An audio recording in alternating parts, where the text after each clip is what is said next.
They started laughing before Clara Bell even raised her hand. At the far end of the Hardacre livestock yard, 37 goats stood packed behind a rusted gate, ribs showing through dirty coats, heads hanging low in the heat. Some were too weak to push toward the feed trough. Some coughed into the dust. One old white nanny goat leaned against the fence as if standing had become too much work. The auctioneer looked over them and shook his head. "Not much here but bones and trouble," he said. "Who'll take them before the slaughter truck does?" A few men chuckled.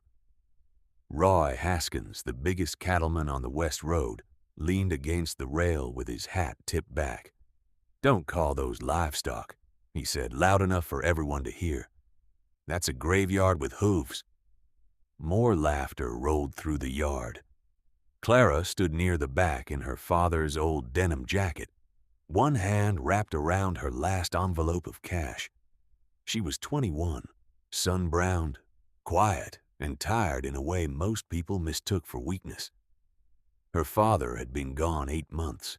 His pasture had been fading even longer. The grass was thin. The soil was hard. Thornbrush had swallowed the fence lines. The neighbors said the Bell place was finished. Clara knew they might be right. But when she looked at those 37 starving goats, she did not only see hunger. She saw mouths that would eat what cattle ignored.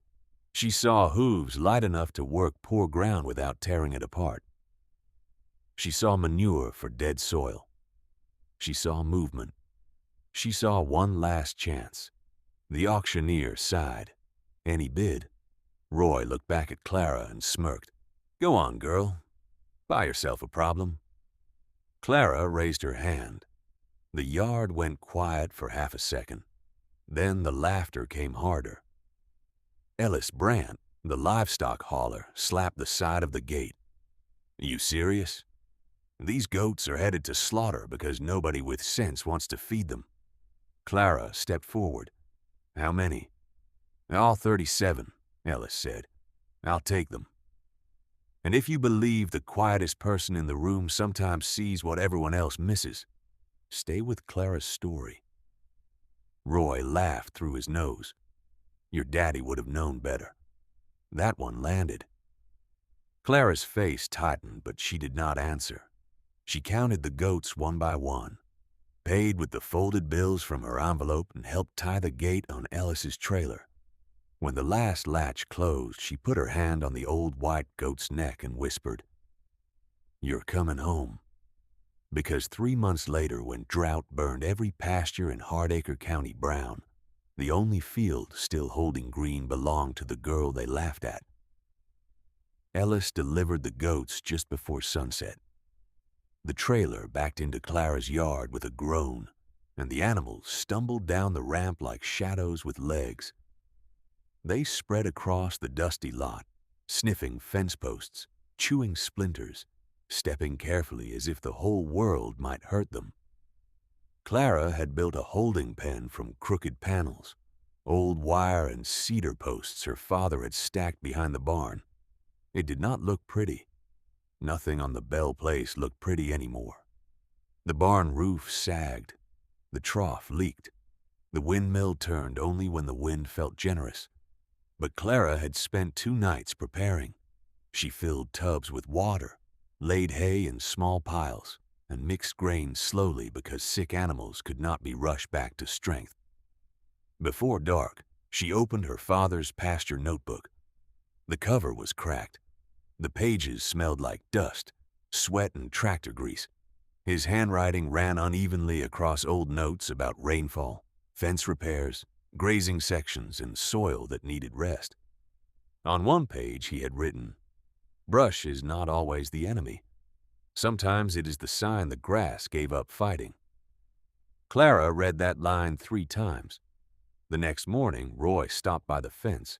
He did not come to help. He came to look. The goats were scattered across the pen, thin sides rising and falling. One had climbed onto a broken pallet. Another was chewing at a cedar post. 2 kids stood with their knees trembling. Roy shook his head. "You know what they'll do, don't you?" he called. "They'll eat every green thing you've got left." Clara was carrying water buckets. She kept walking. Roy pointed toward the pasture beyond the barn. "You needed cattle, not brush rats." Clara set the buckets down. "They're not going on the whole pasture." Roy grinned. "Listen to her. Got herself a plan." By noon, 2 more neighbors had slowed their trucks near the road. By evening, Ellis had told half the county Clara Bell had spent her last money saving slaughter goats. For days, the laughter followed her. At the feed store, at the gas pump, outside the church steps. People did not say she was cruel. That would have been easier. They said she was soft. They said she had let pity ruin judgment. They said a girl who couldn't let dying animals go would lose the farm faster than drought ever could. Clara heard all of it. Then she went home and moved the fence. Her first grazing pen was small, barely wider than the barn lot. She used old panels, wire reels, and bent stakes. She gave the goats only a patch of ground at a time, the way her father had once done with sheep when she was small. At first, the goats looked like they might ruin everything. They stripped leaves from low branches. They chewed bitter weeds cattle would not touch. They tore at vines along the fence line. They climbed brush piles and snapped dry stems under their hooves. The pasture looked worse before it looked better. That was the part everyone noticed. Roy rode by one morning and stopped beside the road. The goats were deep in a tangle of thorn brush, heads buried in the mess like they had found treasure. Roy laughed so loud Clara heard it from the barn. "They're eating trash," he shouted. Clara looked up from fixing a water line. "They are," she said. Roy stared, waiting for shame. Clara only wiped her hands on her jeans and went back to work. Because the goats were eating trash. That was the point. They ate the dry stalks, choking the pasture edges. They nipped young saplings before roots went deeper. They cleared thorny growth that had shaded out the grass. They moved constantly, browsing and stepping, leaving manure where the soil had gone pale and dead. Clara watched the land more than she watched the road. Where the goats passed, sunlight touched the ground again. Where they slept, dark pellets scattered across hard dirt. Where they walked, their small hooves cracked the crust just enough for dust to loosen. After a week, she moved them. After 10 days, she saw the first change. Not grass yet, just space. A strip of ground that had been tangled for years now, breathed under open sky. Clara knelt there with her father's notebook on her knee. The old white nanny goat stood nearby, chewing slowly, stronger than she had been when Clara brought her home. Clara touched the soil. It was still dry, still poor, but it was no longer buried. By the 4th week, the goats had names whether Clara meant to give them or not. The old white nanny became Mercy. A black goat with one torn ear became Button. A speckled brown one that escaped twice became Trouble. The smallest kid, the one Ellis said would not last 3 days, slept near Clara's back steps and followed her whenever she carried a bucket. Clara did not have time to love them, but she did. Every morning started before sunrise. Water first, then feed, then checking eyes, hooves, coughs, cuts, fence knots, and shade. Then moving the temporary panels before the goats could strip the ground too low. That was the rule she learned from her father's notes. Let them take the brush. Let them clip the weeds, but never let them eat the roots bare. Roots were savings in the bank. Grass above ground could burn away. Roots below ground decided what came back. And if stories like this remind you of the old farm wisdom people laugh at too quickly, subscribe to Hardacre Stories. The county did not see roots. It saw goats. It saw Clara dragging panels while richer farms looked cleaner. It saw her clothes covered in mud and dust. It saw her spending money she did not have on mineral blocks and water pipe. Ellis came by after delivering feed to another farm and leaned out his window. Still got all 37. Clara looked over the field. Still got all 37. That's 37 mouths eating a farm that can't spare it. Clara lifted one panel and locked it into place. They're not eating the farm, Ellis chuckled. Then what are they eating? Clara looked toward the fence line where thornbrush had once stood shoulder high, the part that was choking it. Ellis shook his head and drove away. By then, the first green shoots had appeared in the earliest rested section. They were small, easy to miss, but Clara saw them. Thin grass blades pushing between old stems, clover returning in a low patch near the wash, a strip of color under the fence where sunlight had not reached in years. She stood there a long time, afraid to hope too loudly. Then the spring rains stopped early, the wind turned hot, and Hardacre County began waiting for a drought. At first, people talked about it like they talked about every bad season. Maybe rain would come by Friday. Maybe clouds would build over the ridge. But Friday came dry, then another, then another. Ponds shrank, troughs filled with dust. The county road turned powdery under truck tires. The grass on Roy Haskins' place lost its shine, then its color. His cattle gathered along the fence, bawling whenever a truck passed, hoping it carried hay. Roy had always run cattle heavy. Empty grass was wasted grass. Pasture had to pay for itself. Now the short grass on his land had no shade left at the roots. The sun reached everything. The soil baked. Across the road, Clara moved slower but more carefully. Her goats were stronger now. Their coats still looked rough, but their eyes had cleared. They spread across each small section with purpose, eating brush first, weeds next, and only then touching the tender grass. Clara watched the height. When the green got low, she moved them. When a patch looked tired, she rested it.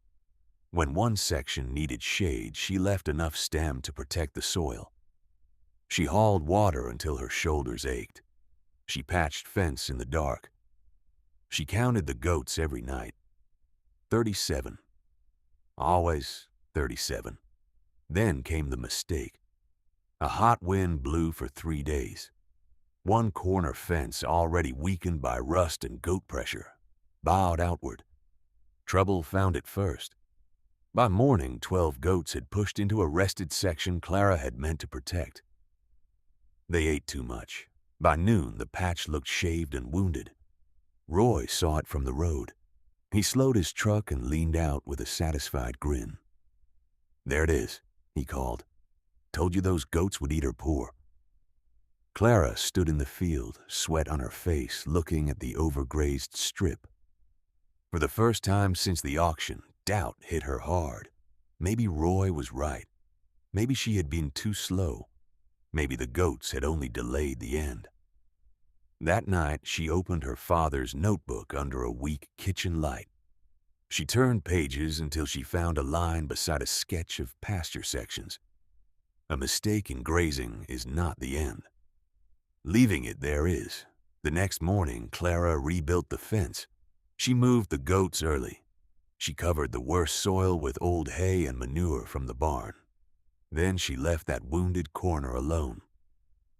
By August, the land answered loud enough for the whole county to hear. The creek behind Ellis Brandt's lease went silent. The pond at Miller's place turned into cracked clay.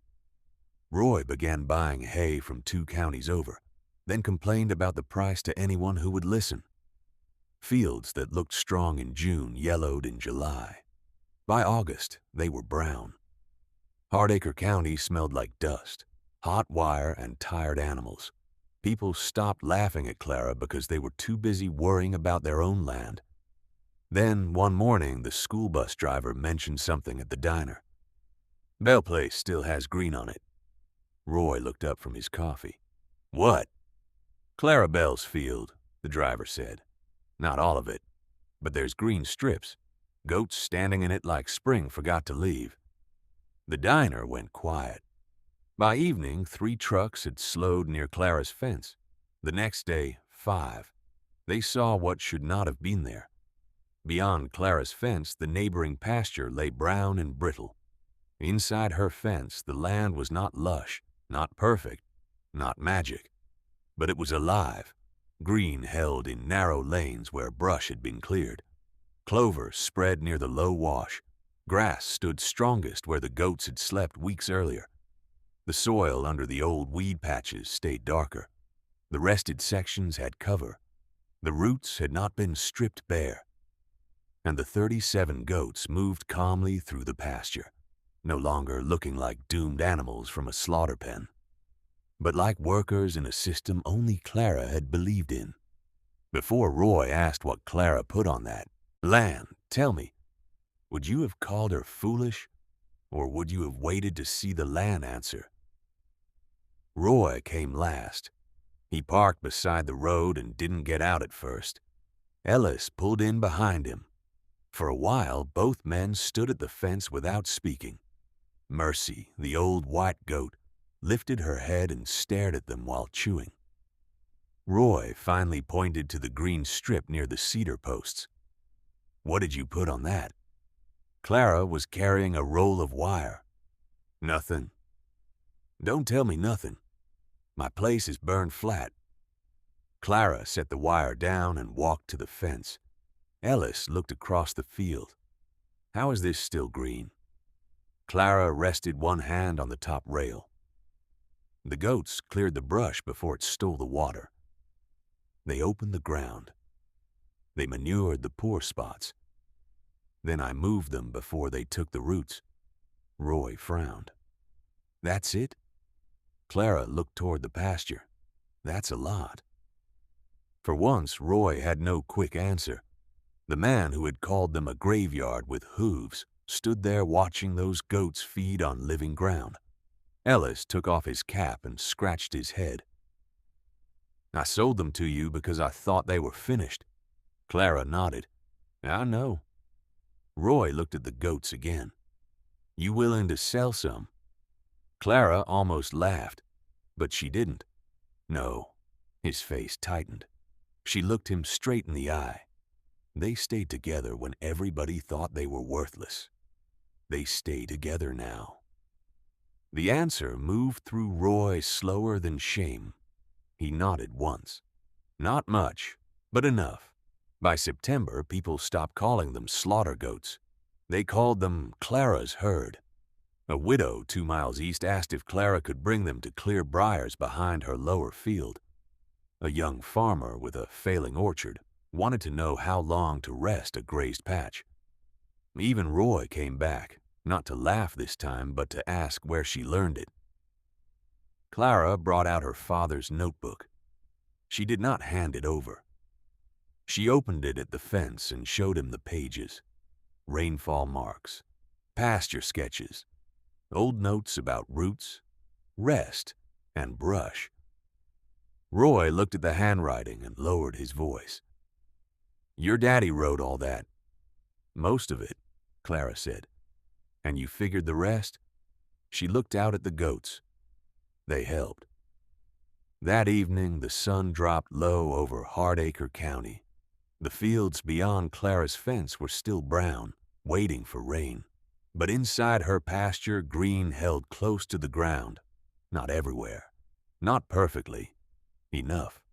The goats moved through it in a slow line, 37 bodies casting long shadows across the grass. Mercy walked in front.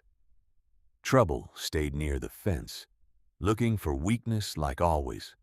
The little kid that once slept by the back steps now kicked sideways in the dust, strong enough to act foolish. Clara stood by the gate with her father's notebook under one arm. Months earlier, the town had looked at those animals and seen bones, hunger, and waste. They had looked at Clara and seen a girl too young to know better. But the drought had done what arguments never could. It judged every pasture by what was left alive. And on the Bell place, what was left alive was green. If this story stayed with you, subscribe to Hardacre Stories for more mocked farmers, strange animals, and rural justice. And leave a comment for the 37 goats everyone thought were worthless. Because sometimes the thing people mock as a burden is the very thing the land has been waiting for. And sometimes a field does not need someone louder. It needs someone patient enough to listen before everything turns brown.